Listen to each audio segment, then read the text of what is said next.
তাবলীগের দুইটা গ্রুপের ভেতরে মারামারি করে অনেকে মরেও গেল। এই কথা বলছে না কেন? আপনি কোন কারণে ছোটখাটো বিষয় নিয়ে মারামারি করেন? ইসলামী দলের ভেতরে দেখেন কত। আজকে আমি যাদের সাথে আসছিলাম, ওই যে বিমানবন্দরে যেখানে বসেছিলাম, ওই জায়গায় দেখি দুইজন বসে বসে ফতোয়া দিচ্ছে। এই দেশে আল্লাহ এক, রাসূল এক, কোরআন এক, হুজুরদের ভেতরে এত দল কেন? লোকটা ঠিকই বলি, এত দল আপনি তৈরি করেন কেন? আহলে হাদিসের ভেতরে 7 দল। কয় দল? 7টা। তাবলীগের ভেতরে এখন 2টা। খালি বাংলাদেশে যারা একামতে দিন এই পৃথিবীতে কায়েম করতে চায়, তারা বিভিন্ন মতে থাকতে পারে, কিন্তু তাদের সব এক জায়গায়। আপনি একটু মিলান দেখেন, সারা বাংলাদেশের সব জায়গায় জামাত ইসলামী বাংলাদেশের কোনো দল নেই, সব এক দল। আমরা তো এইটা চাই। এই জন্য যে দলে মতে আছেন, আপনারটা আপনার কাছে রাখেন। এদেশে দিন কায়েম করা ফরজ, এইটার এখন সময় আসতেছে। আমার যতটুকু বাস্তবতা দেখা, এদেশে যদি টুপি মাথায় আমরা যারা দেই, এই মানুষগুলো এক হয়ে যেতে পারি, কিয়ামতের আগে এই চেয়ারে কোনো সালেম আর বসতে পারবে না ইনশাআল্লাহ। আজ ওপরে ফিটফাট অনেকে দেখাচ্ছে মানুষকে, কিন্তু ভেতরে ওই ইহুদি খ্রিস্টানদের দোসর। এক কথা বলেন না কেন? এই যে ফরিদউদ্দিন মাসুদ নামে যে লোকটা, ওপরে কিন্তু ফিটফাট ছিল, চেহারা সরাত সব কিছু দেখতে ভালোই লাগছিল, ভেতরে দেখতাম ইহুদি আর খ্রিস্টানদের দালাল। ওর কাছে কোনো কথা নেই, শুধু একামতে দিন যারা পালন করে তারা ওর শত্রু। কারণ এগুলো নিজে বলতো না, ওকে দিয়ে বলানো হতো। আর আসতে বলেন, উম্মতের এই মহা দুর্যোগের সময় চলছে এখন। যারাই ওকে ফাটল ধরাতে চাইবে, মুসলমানদের ভেতরে দল পার্থক্য, মত পার্থক্য করে করে যারা ছোটখাটো বিষয়ে বিভেদ তৈরি করবে, যে ওর আকীদা ঠিক নেই। আরে ভাই, তুই আকীদা যদি ঠিক করবি, 15.5 বছর কোথায় ছিল?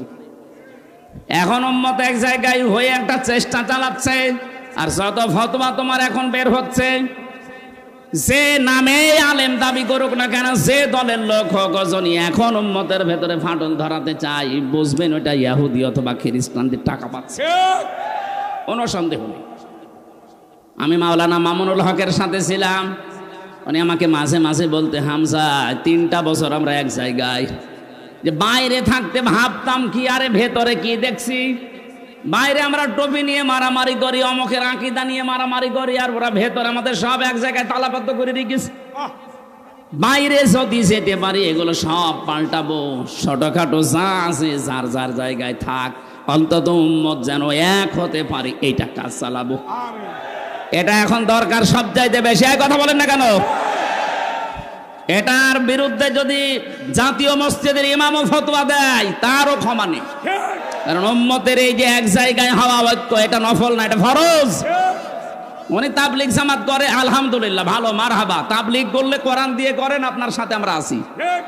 কোরআনে কারিম বাদ দিয়ে যদি কেউ বানানো তাবলীগ করে, আমরা তার সাথে নেই। ইদা জা নাসরুল্লাহি ওয়াল ফাত, যখন আসবে আল্লাহর সাহায্য, তখন আপনি বিজয় দেখতে পাবেন। এই যে দৃশ্য হয়ে গেল 2024 সালের 5 আগস্ট, এটা যে আল্লাহর পক্ষ থেকে এসেছে, আমাদের কোনো সন্দেহ আছে? এই 15.5 বছর বহু রতি মহারতি চেষ্টা চালিয়েছে। বিএনপির মতো এত বড় একটা দল, জামাত ইসলামের মতো এত বড় রাজনৈতিক দল এক চুলো নড়াতে পারেনি, আরো বৃদ্ধি তাদের বাড়ছিল। আল্লাহ বলেন, ইন্নামা নুমলি লাহুম লিয়াজদাদু ইসমা। এদের পাপ যখন একেবারে খাপের খাপ পরিপূর্ণ হয়ে গেল, ওয়ালাহুম আযাবুম মুহিন, আমি নিজে তাদেরকে অপমানজনক শাস্তি দিলাম। এমন অপমান করেছে, অনেকের বিসি উড়ে গেছে। কালা মানিকের বিসি উড়ে যায়নি? ওরা এখন সংসার করার কাজ শেষ। কি হইল? সুপ্রিম কোর্টের বিচারপতি ছিল লোকটা, কলা পাতায় শুয়েছে। আল্লাহ ওর জীবনের যে সম্পদ, আরো মনে হয় বিয়ে শাদী করতো কিনা আল্লাহ জানে, আল্লাহ এখনো সব বন্ধ। এর চাইতে আর অপমান কি হতে পারে বলেন? পৃথিবীর ইতিহাস পাল্টিয়ে দিয়েছে যারা পালিয়ে গেল। বহু ইতিহাস দুনিয়ায় আমি পড়েছি, কিন্তু 350 এমপি একবারে পালিয়ে যায়, আমি এটা পাইনি। এই বাংলাদেশে যেটা দেখলাম, কথা বলেন না কেন? এমনকি কেন্দ্রীয় মসজিদের খতিব পর্যন্ত পালিয়ে গেছে। যদিও এসেছিল পরবর্তীতে 1.5 মাস পরে যে আমি আবার খতিব হব, জনগণ জোতা পিটা দিয়েছে। কিন্তু আশ্চর্যের বিষয় সকালবেলা আবার স্ট্যাটাস দিয়েছে যে জোতা মেরেছে মানুষ আমার গায়ে লাগে। কত বড় শয়তান!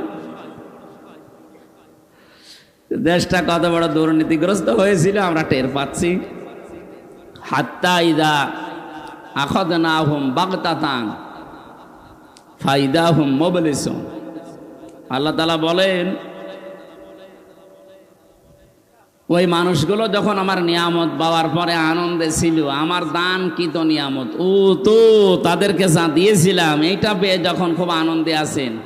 হাত্তা ইদা ফারিহু বিমা ও তো, তাদেরকে আমি যা দিয়েছিলাম এই 15.5 বছরে, এটা পেয়ে যখন খুব আনন্দে আছে, আখাযনাহুম, আমি নিজে তাদেরকে ধরলাম। এখানে আলেম আছে না? আখাযনাহুম এর ফাইল সরাসরি আল্লাহ নিজেই। তাহলে সুতরাং এই দেশের ছাত্র জনতা, সাধারণ জনতা ধরে নিয়ে জালেমদের ধরেছে সরাসরি আল্লাহ। এই কথা বলেন না কেন? আখাযনাহুম, আমি নিজে তাদেরকে ধরেছি। বাগতাতান, হঠাৎ করে। কিভাবে? আকস্মিক ভাবে তাদেরকে ধরলাম। এমন কায়দায় ধরেছি যে দুপুরে খাবার খাবে সে সময়ও পাইনি। তাহলে আপনি এরপরও বিশ্বাস করতে চাই না যে জালেমদেরকে আল্লাহ হটিয়েছে? বলেন না, আমরা নির্বাচিত ছিলাম, আমাদেরকে জনগণ পাঠিয়ে দিয়েছে দেশ থেকে। আপনাদেরকে কে পাঠাইলো? আপনি তো নিজেই ভয়তে চলে গেছেন। কথা বলেন না কেন? আপনাদেরকে পাঠানো লাগেনি, আপনি নিজে ভয় পেয়েছেন। আর মানুষ ভয় পায় কেন? এই যে মানুষগুলো 350 পালিয়ে গেল, এই মানুষগুলোই তো এরশাদ বিরোধী আন্দোলনে নিজের বুক পেতে দিয়েছে এর রাজপথে। তখন তারা বুক পেতে দেওয়ার মতো ক্ষমতা, শক্তি, সাহস, নির্ভয় ছিল তারা। কিন্তু এই 2024 সাল পর্যন্ত 15.5 বছরে যা করেছে, এখন ওদের ভেতরে শুধু ভয় আর ভয়। এত দুর্নীতি করলে ভয় না করে করবেন কি? আপনি কি মানুষের তালিকায় আছেন? আর আয়না ঘরের সাথে যারা জড়িত ছিল এই মানুষগুলো মানুষের তালিকায় পড়ে না। আপনি টের পাচ্ছেন একটা মানুষকে, জীবিত মানুষ, মাটির নিচে 2-1 বছর 5 বছর না, 8.5 বছর, 9 বছর, 10 বছর, 14 বছরের মানুষও আমি পেয়েছি। আমি নিজেও তো ছিলাম কিছুদিন। কিছু কিছু মানুষ, তাদের নখ এত বড় বড় নখ, চুল দাড়ি গোপ দেখলে মনে হচ্ছে জঙ্গল থেকে বেরিয়ে আসতেছে। রাতের বেলা যখন আমার নিয়ে যেত, মাঝে মাঝে দেওয়ালের সাথে দেখতাম এই যে নখ দিয়ে এইভাবে খুশিয়া খুশিয়া লিখেছে মোবাইল নাম্বার, আর নিজ দিয়ে খুব কষ্ট করে লিখে দিয়েছে, ভাই যদি বাইরে কেউ যেতে পারে এই নাম্বারে একটু জানাবেন যে আমি বেশি আছি। এই সমস্ত কাজ কারবার করলে আপনার ভেতরে আল্লাহ ভয় তৈরি করবে না? করবে কি? নবীজি যেদিন এসে বলেছিলেন যে আমি ভয় পেয়েছি, আমাকে ঢেকে দাও, খাদিজাতুল কুবরা বলেছিলেন কাল্লা, কখনো না, আল্লাহি মা ইয়াখজিকাল্লাহু আবাদান। আপনি ভয় পান কেন? কখনো আপনাকে আল্লাহ ভয় দেখাবে না, কারণ ভয় তো আল্লাহ তাদেরকে দেখাবে ইন্নাকা লা তাসিলুর রহিমা, যারা রেহেমের সম্পর্ক ঠিক রাখে না। আপনি তো রেহেমের সম্পর্ক ঠিক রাখেন। রেহেম মানে রক্ত, রেহেম মানে মায়ের যেখানে বাচ্চা থাকে, রেহেম মানে আত্মীয়তা। বুঝতেছেন? এই পৃথিবীতে যারা আত্মীয়তার সম্পর্কগুলো ঠিক রাখে তাদের অন্তর থেকে ভয় আল্লাহ দূর করে দেয়। কথা বলেন না কেন? অথচ ওনাদের আমরা আত্মীয় ছিলাম না। আমার যদি বলেন না কোথায় গোপালগঞ্জ, কোথায় কুমিল্লা, আমাদের কুমিল্লার নাম শুনেই বিভাগ দিতে চাইনি, কিসের আত্মীয়? আরে ভাই আমরা সব আপা বলে ডাকি, সে যেভাবেই হোক আমাদের আপা না। রংপুর বিভাগে গেলে ওরা ভাবি বলে ডাকি, কারণ ওনাদের পুত্রবধূ ওইটা। আমাদের এখানে তার বিয়ে হয়নি বা আমার বাড়িও এখানে নাই, এই জন্য আমরা কি বলি? আমাদের বাবার মেয়ে ববু। তো এই হিসাবে তো অন্তত একটা আত্মীয় হয়ে গেল। কথা বলছেন? এই আত্মীয়তার সাথে আপনি কি করলেন বলেন? একটা বিভাগ দেবেন কুমিল্লা নামে, তাও দিলেন না। বলে না ওখানে মোশতাকের বাড়ি, মোশতাকের বাড়ি এখানে, আর আল্লাহর ওলি আর কেউ নেই এখানে। বাহারের বাড়ি কোথায়? তো কে এখানে? কি আর কেউ নেই? এই যে কামাল, কোথায় বাড়ি? কুমিল্লা। আরো এই যে 80 বছর বয়সে বিয়ে করে 3টা সন্তান হলো, কোথায় বাড়ি? কি জোর গো আপনাদের! বিশাল জিনিস আপনারা। আমরা তো মনে করছিলাম লোকের মনে হয় আর বিয়ে শাদী হবে না, ও আল্লাহ বিয়ে দিতে দেরি, এ কুমিল্লা ভরে ফেলছিল, দেখ আল্লাহ বাঁচিয়েছে, এখন আর মনে হয় হবে না, এখন তো পালিয়েছে, হবে কি করে? আপনি এই আত্মীয়তার সম্পর্ক আপনাদের সাথে সারা দেশের আছে, এই সম্পর্কগুলো আপনি নষ্ট করে ফেললেন। কিভাবে নষ্ট করেছেন আপনি এখন মিলান। কত মানুষ আমার সাথে যারা রিমান্ডে ছিল, বহু মানুষ আমি কুমিল্লার পেয়েছি, এ নোয়াখালী পেয়েছি। জিজ্ঞাসা করতাম রাতের বেলা, কারারক্ষী যখন একটু বাইরে যেত বলতাম ভাই বাড়ি কোথায়, বলে কুমিল্লা। কোথায় বাড়ি? ওই যে লাকসামে। কোথায় বাড়ি? 14 গ্রামে। সারা দেশের এই আত্মীয় স্বজনের ওপরে আপনি সম্পর্ক তো ত্যাগ করেছেন, নষ্ট করে আপনি পালিয়েও চলে গেলেন না বলে। তা আপনাকে আল্লাহ ভয় দেখাবে না? দেখাবে কি? নবীজির স্ত্রী হযরতে খাদিজাতুল কুবরা বলেছিলেন, হে আমার স্বামী, আপনি ভয় পাবেন না, কখনো ভয় নেই আপনার। কাল্লা, কখনো আপনার ভয় পাওয়া ঠিক না, কারণ আপনি তো মানুষের সম্পর্ক ঠিক রাখেন। দুনিয়ায় আপনি সম্পর্কগুলো নষ্ট করে ফেলেছেন, ঠিক রাখেননি। আপনার সম্পর্ক ছিল অন্য জাতির সাথে, যাদের সাথে সম্পর্ক করা নিষিদ্ধ তারা আপনার আত্মীয়, আর আমরা আপনার শত্রু হয়ে দাঁড়িয়েছি। কত আলেম, আমার 2700-র উপরে আলেম দেখেছি জেলখানায় বসতেছে। এগুলোর সাথে আত্মীয়তা না করে, সম্পর্ক ঠিক না রেখে এমন করলেন, এখন সারা দুনিয়া আপনার শত্রু। আমি মদিনা থেকে যাচ্ছিলাম, এই যে রমজানে মদিনা থেকে যাচ্ছিলাম আবু জাহেলের ওই খবর দেখার জন্য বদরে। যে ড্রাইভার নিয়েছি, মদিনার স্থানীয় ড্রাইভার, আমি প্রথমে ভাড়া মিঠালাম যে কত টাকা নেবে। আমারে বলছে ইয়া হাজিউল হজ্জা তাই না বিলাদুকা। কোথায় বাড়ি? যে তুমি বাংলাদেশ। বলছে হারামি। হারামি মানে? আপনাকে বলি না, আপনার দেশে যে দায়িত্বে আছে ওটা একটা হারামি। ও ঠিক আছে, আপনি আরো গালি দেন, কিন্তু আমারে আপনি হারামি বলবেন না। আপনি ওই দেশে বাস করেন, এই জন্য আপনাকে দিয়ে আমি ওনারে বলবো। অথচ লোকটা জীবনে ওরা কোনোদিন চোখেও দেখিনি। ওই মোবাইলে, ইন্টারনেটে, হোয়াটসঅ্যাপে, এই সমস্ত জায়গায়, ইউটিউবে দেখে যে কাজ কারবারগুলো, আয়না ঘরের নাম যখন শোনে তখন বলছো হারামি। হারামি মানে বাংলায় কি? না, ওটা বলার দরকার নেই ভাই, দিনকাল ভালো এখনো হয়নি, আর একটু ভালো হোক। জামানে বোঝাতে চেয়েছে, বুঝলেই হবে। সারা পৃথিবীতে যে কয়েকজন মানুষের নাম শুনলে এই মানবতা ঘৃণা করে, তার ভেতরে ওনার নাম একটা আছে। 1 নম্বরে নাম পেয়েছে আমি হিটলারে। কার? 2 নম্বরে চেঙ্গিস খান। কি সুন্দর সুন্দর নাম না? বলছে জি। না না, চেঙ্গিস খান একটা নাম হইল, হিটলার নাম শুনেই বোঝা যাচ্ছে মানুষ এখন কিছু করলেই বলে বড় হিটলার তো। এরপরে উনি যার কাছে গিয়ে আশ্রয় নিয়েছে ওনার নামও আছে। ওই যে আজ পালিয়ে গেল ওনার নাম আছে। আরো 2 জনের নাম আমি পড়েছি ইতিহাসে, এগুলো দেখতে পাচ্ছি সারা পৃথিবীতে এই 6 জন মানুষ ঘৃণার তালিকায় আছে। আল্লাহ এমনি এগুলো তৈরি করে না, মানুষের জুলুম যখন একেবারে পরিপূর্ণ হয়ে যায় সৃষ্টি জগতের ভেতরে, তার প্রতি আল্লাহ একটা ঘৃণা তৈরি করে দেয়। আমরা কি ওই রকম সামনে কিছু করব? অনেকে এগুলো করার জন্য বুক বেঁধে আছে যে আগে চেয়ারে বসি, দেখেন কি করি। যদি এগুলো আবার রিপিট করেন কেউ, তাকেও আল্লাহ পৃথিবীর বাসীর সামনে ঘৃণিত বানিয়ে দেবে। কথা বলেন ঠিক কিনা? আল্লাহ বলেন বাগতাতান, আমি ধরেছি তাদেরকে আকস্মিক ভাবে, ফাইদাহুম মুবলিসুন, তারা হতাশ হয়ে গেছে। আমার তো মনে হচ্ছে 1500 বছর আগে আয়াত নাজিল হওয়া না, এই 2024 সালের 5 আগস্টে 1:30টার সময় আয়াতটা নাজিল হয়েছে। হাত্তা ইদা ফারিহু বিমা উতু, যখন তাদের দানকৃত বস্তু পেয়ে তারা আনন্দে আত্মহারা হয়ে আছে, আখাযনাহুম বাগতাতান, হঠাৎ আমি তাদেরকে ধরলাম, ফাইদাহুম মুবলিসুন, এই মানুষগুলো হতাশ হয়ে গেল। এদের চেহারার ভেতরে এখন হতাশার ছাপ আছে না নেই? এদেশে মানবতার ফেরিওয়ালা নাম নিয়ে দালালি করতো যেটা, এই যে সুমন, এটা বাটপার। ওরে যে ব্যারিস্টার সার্টিফিকেট দিয়েছে তারা আর এক বাটপার। ওর মতো মানুষকে আপনি ব্যারিস্টার সার্টিফিকেট দিলেন কি করে? ওর বিবেকই তো কাজে লাগে না। মানবতার ফেরিওয়ালা এই দেশে যদি কাউকে বলতে হয় তাহলে ডাক্তার শফিকুর রহমানকে বলা যায়।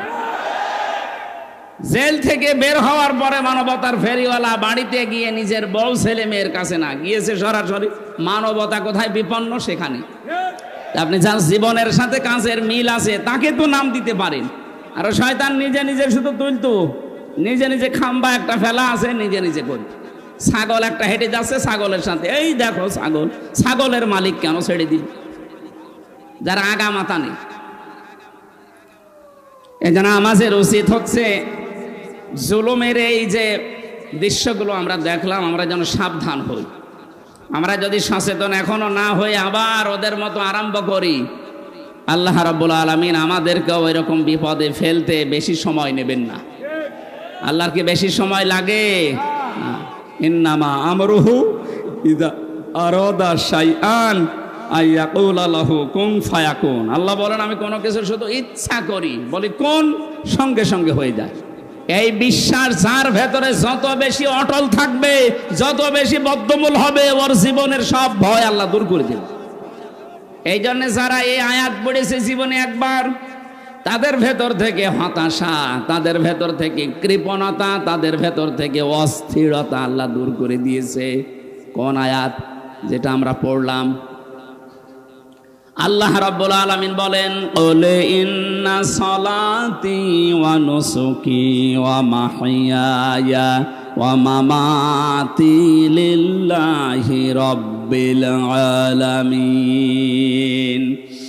সূরা আনআমের 162 নম্বর আয়াত। যদিও ইব্রাহিম আলাইহিস সালামকে দিয়ে আল্লাহ এটা বলাচ্ছেন, তিনি যেহেতু আমাদের আসল জাতির পিতা, নকলটা না, আসল জাতির পিতা, আমাদের আল্লাহর ঘোষণা দেওয়া যিনি, তিনি ইব্রাহিম আলাইহিস সালাম। কথা বলেন ঠিক কিনা?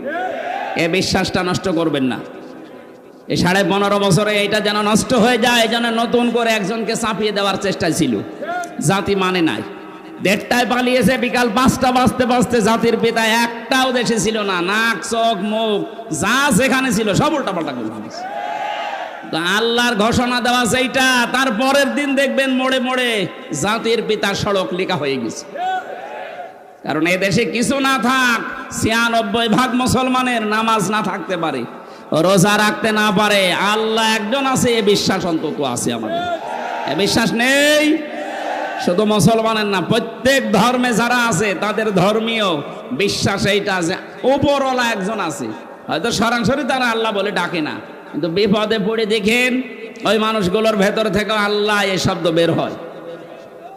আমি বরিশালে যখন পড়তাম ওই সময় ব্রিজ ছিল না, নৌকায় করে যাচ্ছি, কিছুতে যাওয়ার পরে নৌকা টলছে ঝড়ে। আমরা যারা মুসলিম বলছি লা ইলাহা ইল্লা আনতা সুবহানাকা ইন্নী কুনতু মিনাজ জালিমিন, লা ইলাহা ইল্লাল্লাহ। এক হিন্দু দাদা আর দাদি আমার সামনে বসে বলছে লা ইলাহা ইল্লাল্লাহ। কি গো, চেহারা দেখে মনে হচ্ছে অন্য ধর্মের। আপনি মুসলমান হয়েছেন কবে? হইনি। কালেমা পড়লেন কি করে? যে ঝড় উঠেছে এ ঝড়ে কালী দুর্গার কাজ না, আল্লাহ লাগবে। পৃথিবীর প্রত্যেকের ভেতরে এই বিশ্বাস আছে যে কঠিন ঝড়ে কালী দুর্গা দিয়ে হবে না, কারে লাগবে? আল্লাহ। এই জন্য ষড়যন্ত্র যা হয়েছে, যা হবে, তারা যেন একথা বিশ্বাস করে কিয়ামতের আগে এই দেশে নাস্তিক্যবাদ প্রতিষ্ঠিত করা যাবে না। অনেক আজ মানবতার নাম নিয়ে এই সাদা চামড়া যারা, তাদের কাছ থেকে শিক্ষা দীক্ষা নিয়ে এদেশে সমকামিতা প্রমোট করছে। সমকামিতার অফিস খুলতে চায় মানবতার নাম নিয়ে ঢাকাতে। আমি ঘোষণা দিতে চাই এখান থেকে এই দেশের 18 কোটি মুসলমানকে নিয়ে যদি এটা খোলার চেষ্টা করা হয়, আল্লাহর নিষিদ্ধ কাজ। পুরুষে পুরুষে বিয়ে করবে, নারীতে নারীতে বিয়ে করবে, এটা আল্লাহর নিষিদ্ধ কাজ না। আল্লাহর সিস্টেমই আল্লাহ আপনি পাল্টিয়ে ফেলতে চান। এদেশে একটা মানুষ মুসলমান বেঁচে থাকতে এদের এই কাজ আমরা সফল হতে দিতে পারি না। এই বলেন না কেন? কারণ আমরা যেই দিন পড়েছি যে ইন্না সলাতি, আমার নামাজ, ও নুসুকি, আমার কোরবানি। এখানে কোরবানির 3টা অর্থ হয় নুসুকের। 1 নম্বরে নুসুক মানে রক্ত প্রবাহিত করা, 2 নম্বরে নুসুক মানে হজের কাজ কর্ম, 3 নম্বরে নুসুক মানে জীবনের ইবাদত বন্দেগী। তাহলে আমরা যারা এই আয়াত পড়েছি জীবনে, ক্বালে ইন্না সলাতি ওয়া নুসুকি অবশ্যই আমার নামাজ, আমার কোরবানি, আমার যে ইবাদত বন্দেগী সব আমি আল্লাহকে দিয়েছি। অমাহইয়া, শুধু এগুলো না, আমার জীবনও আমি দিয়ে দিয়েছি। এই জন্য যারা এই আয়াত পড়েছে তাদেরকে জেল জুলুম জরিমানা ফাঁসি না, দুনিয়া থেকে বিদায় করে দিলেও তারা থোড়াই কি আর কিছু মনে করে না। 1 তারিখে নিষিদ্ধ করেছিলেন, তারা কিছুই মনে করেনি, কারণ তারা জানে এই পৃথিবীর মালিক যিনি, আমরা তার ইবাদত করি। ওনাদেরকে আপনি নিষিদ্ধ করেছিলেন ওনাদের নিজেদের দোষে না, করেছিলেন আল্লাহর একটা একাত্মবাদের পরিচয় তারা দিত। তারা বলতো জনগণ ক্ষমতার উৎস নয়, ক্ষমতার উৎস আল্লাহ। আরো জোরে বলেন। কুমিল্লাবাসী দলমত হয়তো আপনার আলাদা থাকতে পারে, কিন্তু আমি জানি এই কুমিল্লা নোয়াখালী এই 2টা জেলা ইসলামের দিকে ঝোঁক বেশি। আহ্বান জানাতে চাই মুসলমান ভাইরা, যারা এই বিশ্বাসে আছেন ক্ষমতার উৎস জনগণ, আমাদেরকে এরা ক্ষমতায় বসাবে, আপনি মুশরিক।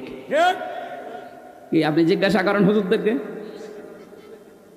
এই জন্য আপনার দল মত আলাদা থাকতে পারে, কিন্তু এই বিশ্বাস যেখানে আছে এক্ষুনি আপনি পরিবর্তন হন, না তো এখন মরে গেলে আপনার নামাজ রোজা সব মাঠে মারা যাবে। আপনি মারা যাওয়ার সময় মুশরিক হয়ে মরবেন। আমরা এটা চাই? আরো জোরে বলেন। এক্ষণে বিশ্বাস পাল্টাবেন। যদি এইরকম কোন বিশ্বাসে কেউ থাকে, আপনাকে বাধ্য করে দরকার হয় দল ছেড়ে দেবেন, তাও ক্ষমতার উৎস জনগণ না, ক্ষমতার উৎস কে? আল্লাহ। এই ছোট্ট একটা শিরিকের কারণে আপনি জাহান্নামী হয়ে যাচ্ছেন। কারণ যাদের আমল নামার ভেতরে, কাজকর্মের ভেতরে, বিশ্বাসের ভেতরে শিরিক পাওয়া যাবে, আল্লাহ নিজে জানিয়েছেন অকদিমনা ইলা মা আমিলু মিন আমালিন ফাজআলনাহু হাবাআম মানসুরা। যার আমল নামার ভেতরে যদি শিরিকের কোনো গন্ধ পায়, ওটা ওর মুখের উপরে নিক্ষেপ করা হবে। বলেন নাউজুবিল্লাহ। এই আয়াত অনুযায়ী বাংলাদেশে 96% মুসলমান আমরা, অনেকে এই শিরিকে আছি। আবার বলেন তো ক্ষমতার উৎস কে? আল্লাহ। এই বিশ্বাসকে পরিবর্তন কেউ করতে পারবে আমাদের? না। এই জন্য আমার জীবন আমি দিয়েই দিয়েছি। যেই দিন আমি পড়েছি ও মাহইয়া ও মামাতি, শুধু জীবন না, আমার মরণও আমি দিয়ে দিলাম। প্রশ্ন আসতে পারে, মরণ দিয়ে আপনি কি করবেন?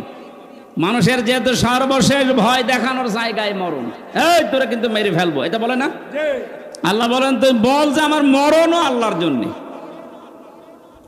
যে মানুষগুলো এরকম বিশ্বাস নিয়ে জীবনকে পরিষ্কার পরিচ্ছন্ন করে মরণ পর্যন্ত যেতে পারবে, কি হবে তাদের ভাগ্যে জানো?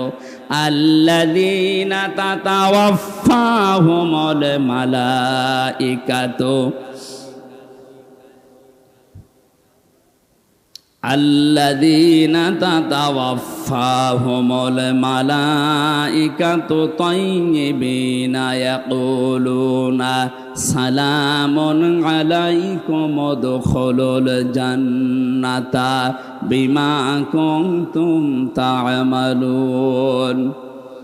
এই 4টা শর্ত যারা মেনে চলতে পারবে, যে আমার নামাজ যেমন আমি আল্লাহর জন্য পড়ি, আমার কোরবানি, আমার জীবনের ইবাদত বন্দেগী আমি আল্লাহর জন্যই করি, আমি বেঁচে আছি আল্লাহর জন্য, মারাও যাবো আল্লাহর জন্য। এই মুহূর্তে ফেরেশতা তার মরণের সময় এসে বলবে, কোনো ভয় নেই, কোনো চিন্তা নেই, তোমার যে পবিত্র জীবন তুমি বানিয়েছো, এই তাইয়্যিবিন মানে শুধু পোশাকের পবিত্রতা না, শুধু শরীরের পবিত্রতা না, তার আমলের পবিত্রতা, তার কাজের পবিত্রতা, তার কর্মজীবনের পবিত্রতা, তার বিশ্বাসের পবিত্রতা, তার আকীদার পবিত্রতা, তার ঈমানের পবিত্রতা, এগুলো যারা দুনিয়ায় মেনটেন করে করে চলতে পারবে, এই মানুষগুলো মৃত্যু মুখে পতিত হওয়ার সঙ্গে সঙ্গে ফেরেশতা বলবে সালাম, আল্লাহর শান্তি তোমার উপরে। উদখুলুল জান্নাতা, প্রবেশ করো ওই জান্নাতে। তাফসিরে আমি পড়েছি এই তাইয়্যিবিন আর ব্যাখ্যায় আর সালামের ব্যাখ্যায় আল্লাহ পাক ৭০,০০০ গেট ওই মরণের সময় তাকে নাকি দেখিয়ে দেয়। এই জন্য মুমিন যারা জীবন পবিত্র করে যেতে পারে, এদের দেখবেন মারা যাওয়ার পরও চেহারার ভেতরে একটা কি যেন ফুটে ওঠে। উদখুলুল জান্নাহ বলবে প্রবেশ করো ওই জান্নাতে। বিমা কুনতুম তা'মালুন, তোমরা যে কাজ কারবার করতে, কাজগুলো আমার আল্লাহ জানতেন, তোমাদের মনের খবরও আল্লাহ জানে, এই জন্য আল্লাহ এই জায়গায় তোমাদেরকে পৌঁছিয়ে দিয়েছেন। আজ ওপরে ফিটফাট অনেকে দেখাচ্ছে মানুষকে, কিন্তু ভেতরেও ইহুদি খ্রিস্টানদের দোসর। এক কথা বলে না কেন? এই যে ফরিদউদ্দিন মাসুদ নামে যে লোকটা, ওপরে কিন্তু ফিটফাট ছিল, চেহারা সরাত সব কিছু দেখতে ভালোই লাগছিল, ভেতরে দেখতাম ইহুদি আর খ্রিস্টানদের দালাল। ওর কাছে কোনো কথা নেই, শুধু একামতে দিন যারা পালন করে তারা ওর শত্রু। কারণ এগুলো নিজে বলতো না, ওকে দিয়ে বলানো হতো। আর আসতে বলেন, উম্মতের এই মহা দুর্যোগের সময় চলছে এখন। যারাই ওকে ফাটল ধরাতে চাইবে, মুসলমানদের ভেতরে দল পার্থক্য, মত পার্থক্য করে করে যারা ছোটখাটো বিষয়ে বিভেদ তৈরি করবে যে ওর আকীদা ঠিক নেই। আরে ভাই, তুই আকীদা যদি ঠিক করবি, 15.5 বছর কোথায় ছিল? এখন উম্মত এক জায়গায় হয়ে একটা চেষ্টা চালাচ্ছে, আর যত ফতোয়া তোমার এখন বের হচ্ছে, যে নামে আলেম দাবি করুক না কেন, যে দলের লোক হোক, গজনী এখন উম্মতের ভেতরে ফাটল ধরাতে চাই, বুঝবেন ওটা ইহুদি অথবা খ্রিস্টানদের টাকা পাচ্ছে, কোনো সন্দেহ নেই। আমি মাওলানা মামুনুল হকের সাথে ছিলাম, উনি আমাকে মাঝে মাঝে বলতে, হামজা 3টা বছর আমরা এক জায়গায়, যে বাইরে থাকতে ভাবতাম কি, আরে ভেতরে কি দেখছি। বাইরে আমরা টপি নিয়ে মারামারি করি, অমকের আকীদা নিয়ে মারামারি করি, আর ওরা ভেতরে আমাদের সব এক জায়গায় তালাবদ্ধ করে রেখেছে। বাইরে যদি যেতে পারি এগুলো সব পাল্টাবো, ছোটখাটো যা আছে যার যার জায়গায় থাক, অন্তত উম্মত যেন এক হতে পারি, এইটা কাজ চালাবো। এটা এখন দরকার সব চাইতে বেশি। কথা বলেন না কেন? এটার বিরুদ্ধে যদি জাতীয় মসজিদের ইমামও ফতোয়া দেয়, তারও ক্ষমা নেই।